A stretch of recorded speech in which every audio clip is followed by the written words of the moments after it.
Hello दोस्तों, good morning. स्वागत है एक बार फिर से आप सभी का एमजेटी एजुकेशन में। दोस्तों आज है 28 दिसंबर और आज की वीडियो में हम लोग बात करेंगे 28 दिसंबर 2023 से बनने वाले सभी महत्वपूर्ण प्रश्नों के बारे में, करंट अफेयर के। तो शुरू करते हैं आज की करंट अफेयर, लेकिन रिवीजन जरूरी है। रिवीजन एक दिन पहले का कर लेते हैं फटाफट से, उसके बाद आज की तरफ बढ़ेंगे। कल हम लोगों ने पढ़ा था भारत का पहला आर्टिफिशियल इंटेलिजेंस सिटी किस राज्य में बनाया जाएगा, तो ये उत्तर प्रदेश में बनाया जाएगा और उत्तर प्रदेश में ये लखनऊ में बनाया जाएगा। राजस्थान विधानसभा का अध्यक्ष किसे बनाया गया है, वासुदेव देवनानी को। और अभी हाल ही में एक पुस्तक आई है ब्रेकिंग द मोल्ड, इसको लिखा है दोस्तों पूर्व आरबीआई गवर्नर रघुराम राजन जी ने। इसके अलावा अभी हाल ही में केंद्रीय मंत्री अनुराग सिंह ठाकुर जी ने मेरा भारत अभियान शुरू किया है। सेबी ने बीएसई के अध्यक्ष के रूप में एक नए अध्यक्ष की नियुक्ति को मंजूरी दी है, जो कि हैं प्रमोद अग्रवाल। बिस्लेरी का ग्लोबल ब्रांड एम्बेसडर बनाया गया दीपिका पादुकोण को। इसके अलावा फोर्ब्स की 2023 की सबसे ज़्यादा कमाई करने वाली महिला एथलीट की लिस्ट में टॉप पर हैं इगा स्वितेक और पीवी सिंधु का स्थान है 16वां। भारत का पहला जायरोकॉप्टर एयर सफारी पर्यटन उत्तराखंड में शुरू होगा और फीफा क्लब विश्व कप इस बार जीत लिया है मैनचेस्टर सिटी ने। वित्त मंत्रालय ने अभी आईएमएफ की जो रिपोर्ट आई थी, जिसमें कहा गया था कि 2028 तक भारत में जो डेप्थ है वो जीडीपी का 100% हो जाएगा, वो रिपोर्ट खारिज किया है। तो ये रिपोर्ट आईएमएफ ने जारी किया था, ये बात ध्यान रखना। ये थे कल के दिन के टॉप 10 वन लाइनर जिनका आपने किया है क्विकली रिवीजन। अब हम लोग बढ़ेंगे आज की करंट अफेयर की तरफ, लेकिन इसकी क्विज और पीडीएफ जरूर सॉल्व कर लेना। एमजेटी ऐप पर डेली अपलोड की जाती है फ्री में। पहला क्वेश्चन, हाल ही में अंतर्राष्ट्रीय महामारी तैयारी दिवस कब मनाया जाता है?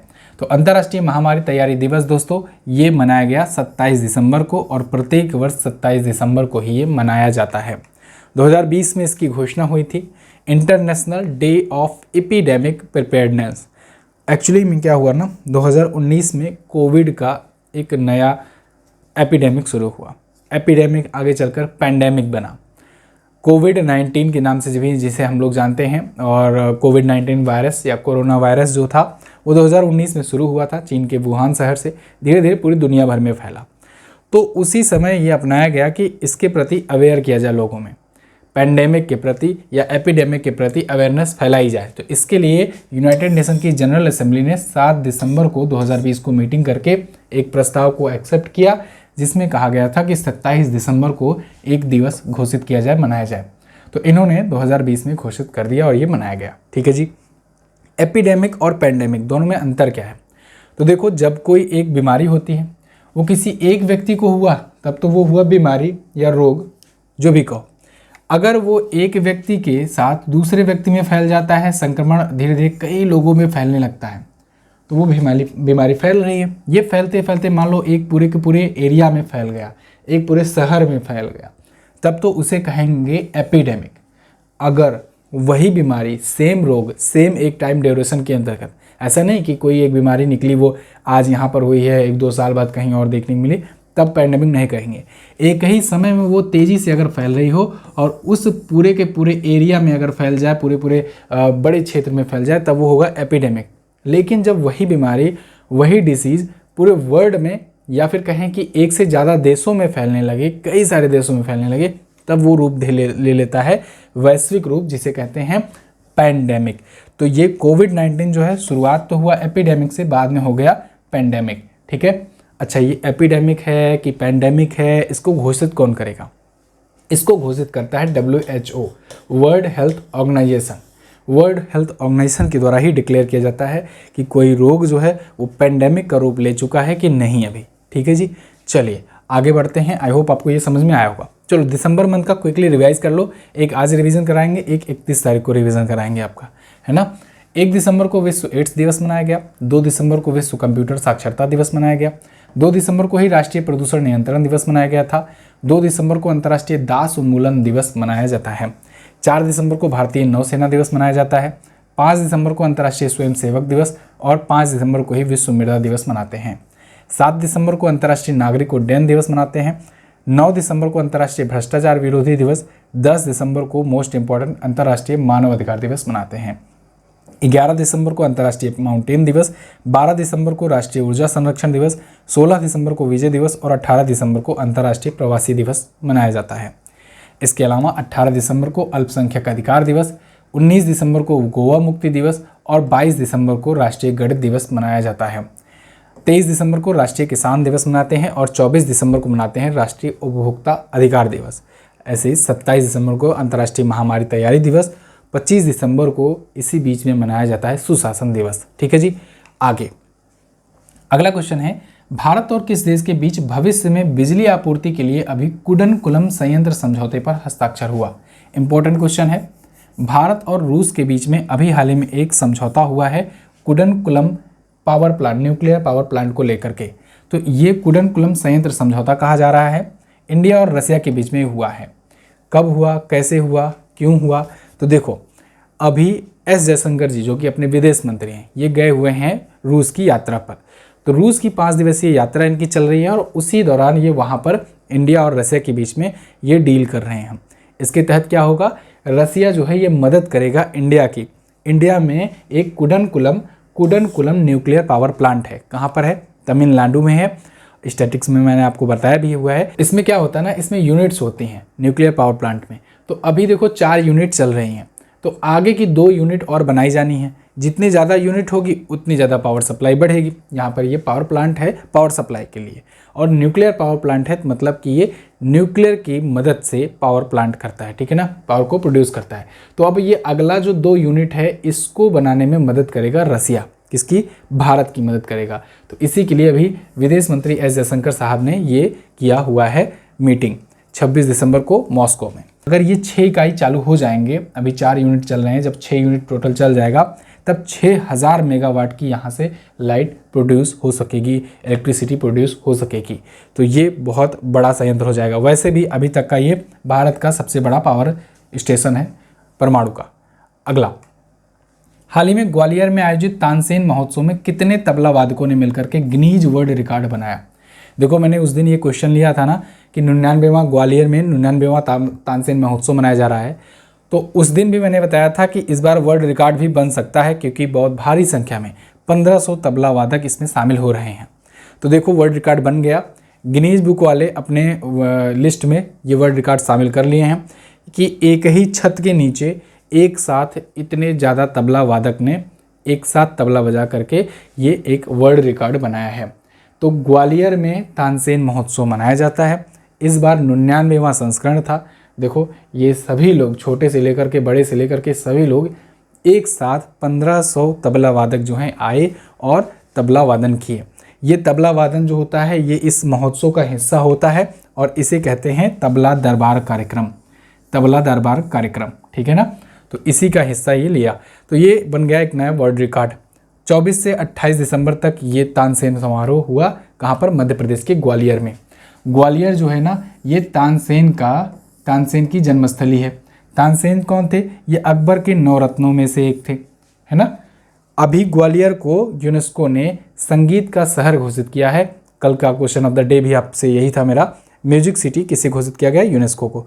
और साहित्य का शहर किसे घोषित किया है? कोझिकोड को, वो भी ध्यान रखना। आगे, वैश्विक क्रिकेट भागीदार के रूप में कोका कोला की आईसीसी के साथ कितने वर्षों की साझेदारी हुई है? तो अभी हाल ही में आईसीसी ने कोका कोला को अपना बनाया है ग्लोबल एम्बेसडर, और ये बनाया है अगले 8 वर्षों के लिए। देखो, 2019 से वैसे कोका कोला था ग्लोबल एम्बेसडर आईसीसी का, लेकिन ये 5 सालों के लिए था। तो 2019 से 2024 तक एक कार्यकाल हुआ इसका 5 वर्ष का। अब ये रिन्यूअल कर लिया है 2024 से लेकर के 2031 तक का, ठीक है। तो ये अब अगला और 8 साल का हो गया। 8 ही हो रहा है ना, हाँ, 8 3 11, ठीक है। तो अब ये टोटल 13 वर्षों का इनका टाई अप हो चुका है कोका कोला के साथ, ठीक है ना। ये 24 भी गिन लेना, तब 8 हो जाएगा। तो कोका कोला और आईसीसी जो होंगे ये दोनों पार्टनर होंगे। ग्लोबल पार्टनर होगा ये कोका कोला। आईसीसी की बात करें तो 1909 में स्थापित हुआ था। हेडक्वार्टर दुबई में है, यूएई में। अध्यक्ष ग्रेग बार्कले हैं और इसके सीईओ हैं जेफ अलार्डिस।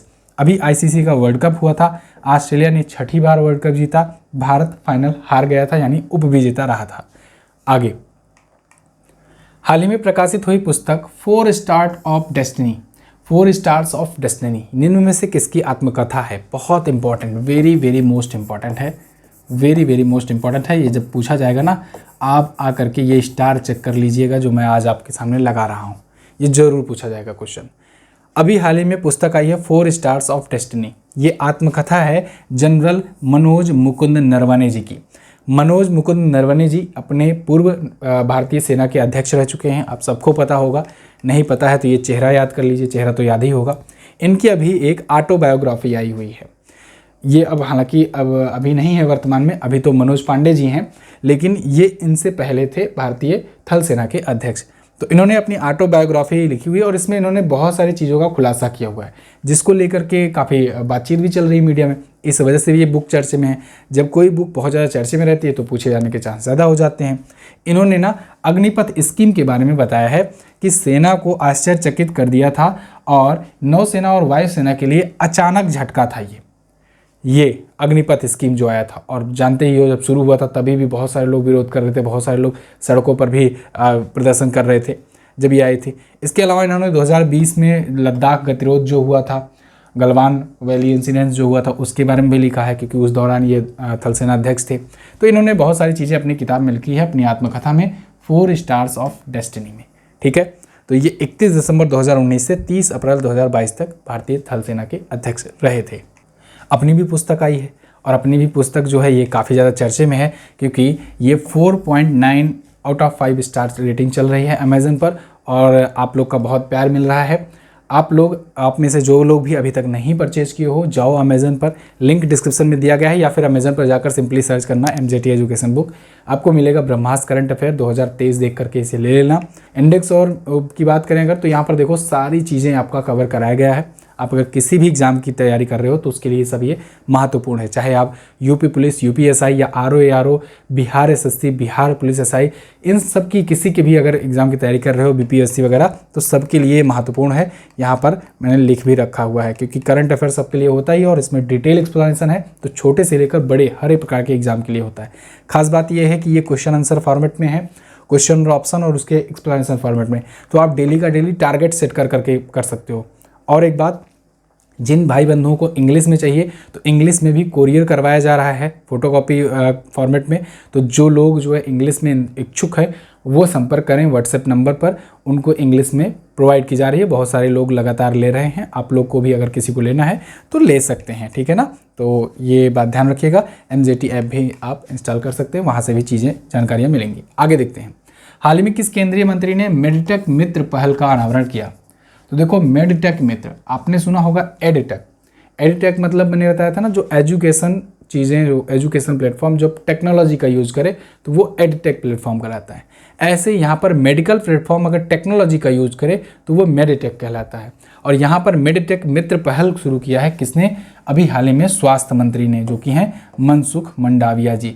मनसुख तो तनसुख, तनसुख कैसे होगा? हेल्थ से होगा। तो ये है हेल्थ मिनिस्टर मनसुख मंडाविया जी, इन्होंने मेडिटेक मित्र का अनावरण किया है। ये क्या करेगा जी? तो मेडिटेक मित्र जो होगा, ये एक प्रकार से जो युवा डॉक्टर हैं, जो प्रैक्टिस कर रहे हैं, जो पढ़ाई कर रहे हैं, उन लोगों के बीच में एक अवेयरनेस, या कहें कि उन लोगों के बीच में एक इच्छा जागृत की जाएगी, भाई आप ना कुछ नया इनोवेट करो, हेल्थ सेक्टर में कुछ ऐसा इनोवेट करो जो भारत के हेल्थ सेक्टर को और ज़्यादा बूस्ट करे। खास करके और भी अगर आगे एक कदम बढ़ करके बात करें तो जो एंटरप्रेन्योर्स हैं उनको भी कहा जाएगा कि मेडिकल सेक्टर में भी आप थोड़ा सा और रिसर्च करें, कुछ नई चीज़ बनाएं। जैसे भारत के भी बहुत सारे, जैसे बायोकॉन जैसे स्टार्टअप्स हैं, ये सब काफ़ी अच्छा करते हैं। तो ऐसे ही और किया जाए जिससे मेडिकल क्षेत्र में जो रेवेन्यू है, खास करके इंपोर्ट और एक्सपोर्ट जो है, इंपोर्ट तो कम किया जा सके, एक्सपोर्ट बढ़ाया जा सके। और ये अनुमान भी बताया गया है कि 2030 तक क्षमता है अपना $50 बिलियन का उद्योग बन जाएगा अपना मेडिकल सेक्टर, ठीक है। और वैसे भी हम लोग प्रोड्यूसिंग के मामले में तो सबसे ज़्यादा हैं ही, दुनिया के लार्जेस्ट वैक्सीन प्रोड्यूसर हैं, दवाइयाँ भी बहुत सारी बनाते हैं और दुनिया भर के देशों को हम लोग सप्लाई करते हैं। लेकिन अपना भी कुछ इनोवेट करें, उसमें बहुत सारी कंपनियाँ ऐसी होती हैं जो विदेशी कंपनियाँ होती हैं, भारत में आकर प्रोड्यूस करवाती हैं। तो इस मामले में प्रोडक्शन हम लोग का ज़्यादा हो जाता है। यहाँ पर ही बात कर रहे हैं कुछ अपना भी वो किया जाए और जिससे $50 बिलियन का उद्योग बनने का टारगेट है पूरा किया जा सके। इन्होंने robotics, AI, big data, virtual reality और नैनो टेक्नोलॉजी से टेक्नोलॉजी में भी प्रगति के कारण तेज़ी से हो रहे परिवर्तन पर भी बल दिया और इस पर भी इन्होंने कहा है। आगे, सोनी स्पोर्ट्स ने किसको फुटबॉल का ब्रांड एम्बेसडर नियुक्त किया? तो सोनी स्पोर्ट्स, इसने अभी हाल में फुटबॉल का ब्रांड एम्बेसडर बनाया है किसे?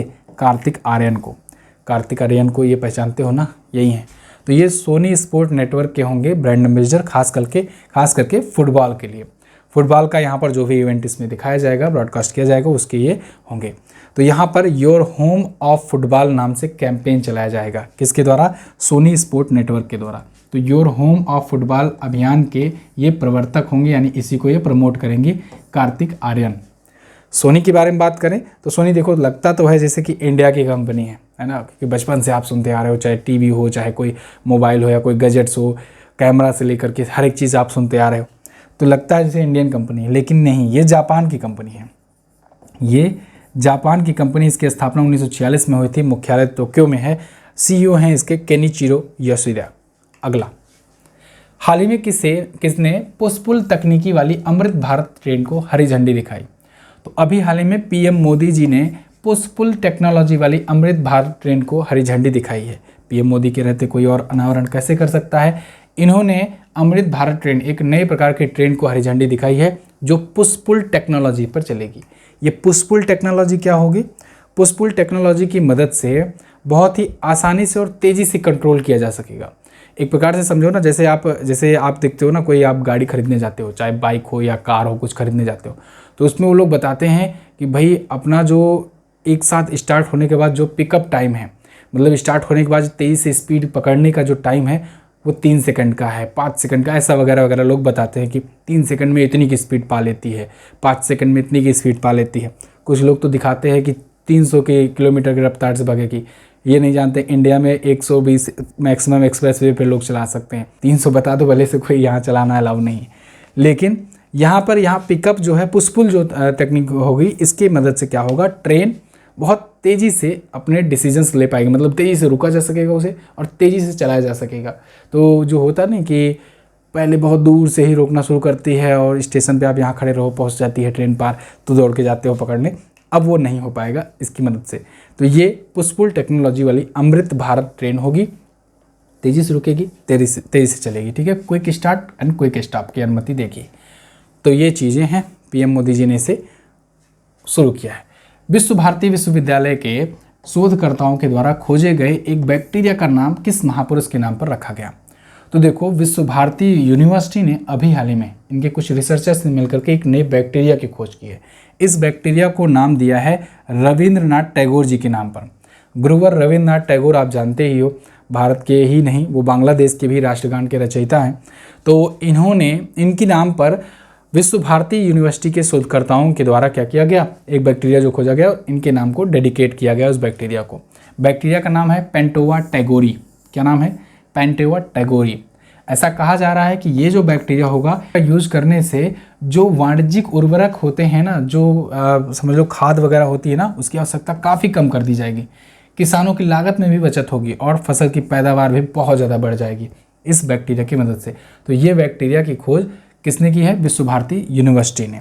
रविन्द्रनाथ टैगोर जी की बात करें तो ये 1913 में एशिया के पहले नोबेल विजेता थे और साहित्य में इन्होंने नोबेल पाया गीतांजलि के लिए। साहित्य में आज तक कोई भारत का पाया भी नहीं, इनके बाद केवल यही इकलौते हैं साहित्य में नोबेल पाने वाले भारतीय, और सबसे पहले भारतीय भी हैं, सबसे पहले एशियाई भी हैं नोबेल प्राप्त करने वाले। 1913 में इनको नोबेल मिला था। गुरुदेव के नाम से इन्हें हम लोग जानते हैं। गुरुदेव की उपाधि किसने दी थी? महात्मा गांधी जी ने, और महात्मा गांधी को महात्मा की उपाधि इन्होंने दी थी। एक्चुअली में हुआ क्या था कि जलियांवाला बाग हत्याकांड और रोलेट एक्ट जब आया था तो उसके विरोध में इन्होंने नाइटहुड की उपाधि छोड़ दी थी और महात्मा गांधी जी ने केसरे हिंद की उपाधि छोड़ दी थी। ये दोनों ही उपाधियां अंग्रेजों के द्वारा दी गई थी। तो अंग्रेजों ने महात्मा गांधी को केसरे हिंद दिया था, तो वो उन्होंने छोड़ दिया, और अंग्रेजों ने इनको नाइटहुड की उपाधि दी थी जिसके तहत सर आगे जुड़ता है नाम में, तो वो इन्होंने छोड़ दी। तो इन दोनों ने कहा कि चलो हम दोनों आपस में दे लेते हैं। तो ये महात्मा गांधी जी को, मतलब गांधी जी को महात्मा की उपाधि दिया और गांधी जी ने इनको गुरुवर की उपाधि दे दी। चलिए आगे बढ़ते हैं। हाल ही में यूट्यूब पर 2 करोड़ सब्सक्राइबर का आंकड़ा पार करने वाले पहले वैश्विक नेता कौन बने? तो वैसे तो ये फर्जी क्वेश्चन है, लेकिन चलो, यूट्यूब पर 2 करोड़ का सब्सक्राइबर का आंकड़ा पार कर लिया है PM मोदी जी ने। PM मोदी देखो, ये सबसे ज़्यादा पॉपुलर नेता हैं आज के टाइम पर, दुनिया के सबसे पॉपुलर लीडर हैं। अभी आपने देखा था मॉर्निंग कंसल्ट की रिपोर्ट आई थी, उसमें भी ये 76% अप्रूवल रेटिंग के साथ दुनिया के सबसे पॉपुलर लीडर है। जो बाइडन पता नहीं कहाँ पे, 7वें 8वें नंबर पर है। ये देखो, उसमें तो थे ही टॉप पर, फॉलो किए जाने के मामले में भी ये टॉप पर चल रहे हैं। ये 23,000 वीडियो अभी तक अपलोड कर चुके हैं, मतलब इनके चैनल पर अपलोड हो चुका है, और 4.5 बिलियन के ओवरऑल व्यूज़ आ चुके हैं इनके। और इनके बाद जो है सेकंड पोजीशन पर जो ग्लोबल लीडर की अगर बात करें तो 64 लाख सब्सक्राइबर वाले जेयर बोल्सोनारो हैं, ब्राज़ील के पूर्व राष्ट्रपति। लेकिन ये देखो 20 मिलियन या कहें 2 करोड़ का फॉलोइंग बेस है यूट्यूब पर इनके। बाकी भी सभी प्लेटफॉर्म पर भी ये पूरा तूफान मचाए ही हुए हैं, है ना। और मॉर्निंग कंसल्ट वाला मैंने आपको बताया ही है। इनका एक संदेश भी है, आप भी सुन लीजिए। मेरा ये चैनल सब्सक्राइब करें और मेरे हर अपडेट आपको मिले, इसके लिए बेल आइकन जरूर दबाइएगा। आप सभी को मेरी ढेर सारी शुभकामनाएं। तो ये अपने चैनल नहीं, इस वाले चैनल के लिए कह रहे हैं, इस वाले चैनल को भी आप सब्सक्राइब जरूर करें। 2023 में कौन कौन से पुरस्कार प्राप्त हुए हैं पीएम मोदी को, उनको हम लोग रिकॉल कर लेते हैं। तो देखो, फ्रांस में 2023 का इनको Grand Cross of Legion of Honour मिला था, 2023 में मिला था। फ्रांस का सबसे बड़ा ये पुरस्कार माना जाता है, और फ्रांस में अभी तक किसी भी भारतीय को ये अवार्ड नहीं दिया था फ्रांस ने। लोकमान्य तिलक राष्ट्रीय पुरस्कार ये भारत में दिया गया, इनको दिया गया। पलाऊ गणराज्य द्वारा इबाकल पुरस्कार मिला पलाऊ में 2023 में ही। Companion of the order of Fiji का अवार्ड मिला इनको फिजी के द्वारा। Companion of the order of Logohu मिला पापुआ न्यू गिनी के द्वारा। और इजिप्ट ने order of the Nile award दिया था इनको, ठीक है जी, मिस्र ने। तो ये पीएम मोदी को मिले अवार्ड्स थे। आप भी अवार्ड्स पा सकते हैं, बुक को परचेज कीजिए अमेजन पर जा करके।